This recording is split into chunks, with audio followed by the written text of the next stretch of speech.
বাংলা নববর্ষ উদযাপন আজ শুধু বাংলাদেশের মধ্যে সীমিত নেই, সীমানা পেরিয়ে সেই উৎসবের ঢেউ আছড়ে পড়েছে প্রবাসী থাকা বাংলাদেশিদের হৃদয়ে।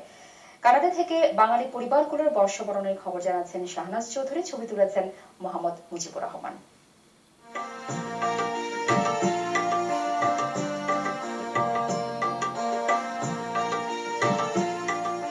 গ্রীষ্মের খরতা আর কালবৈশাখীর ঝোড়ো হাওয়া না থাকলেও সুদূর প্রবাসেও বাঙালির ঘরে বৈশাখ আসে সেই একই সুর, একই গান নিয়ে।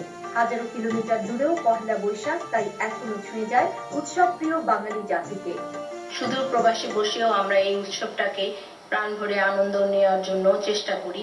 আমাদের বাচ্চাদের ভিতর আমরা বাংলাদেশে যেভাবে নববর্ষটা করি, সেই নববর্ষের সেই সংস্কৃতিটা, সেই কালচারটা আমরা ওদের ভিতরে ঢুকিয়ে দেওয়ার ছোট্ট একটা চেষ্টা। বাংলা নববর্ষকে বরণ করে নিতে শিশুরাও মেতে ওঠে আনন্দ উৎসবে। পয়লা বৈশাখ আমরা সেলিব্রেট করতেছি। আমরা সবাই একসাথে লাল আর সাদা পরে আছি। পান্তা ভাত, ইলিশ মাছ আর অনেক রকম খাবার খেয়েছি, অনেক মজা লাগছে। আমরা মজা করছি ঠিকই, কিন্তু দেশের সবাইকে অনেক মিস করছি। বাংলাদেশে যে যত মজা করে সেলিব্রেট করা হয়, তত মজা করে সেলিব্রেট করা হয় না। তবে দেশের চলমান রাজনৈতিক সংকটে এই উৎসবের আমেজ এবার যেন অনেকটাই ফিকে হয়ে গেছে। দেশের এই সংকটময় পরিস্থিতিতে এখানে বসে নববর্ষের আনন্দ আমরা করতে পারছি না। আমাদের রাজনীতিকরা যারা দেশে আছেন তারা যথেষ্ট অভিজ্ঞ, তারা দেশের জন্য, বৃহত্তর স্বার্থের জন্য নিজেদের ক্ষুদ্র স্বার্থ ভুলে একসাথে বসে তারা এই পরিস্থিতি থেকে দেশকে সামনের দিকে নিয়ে যাবেন।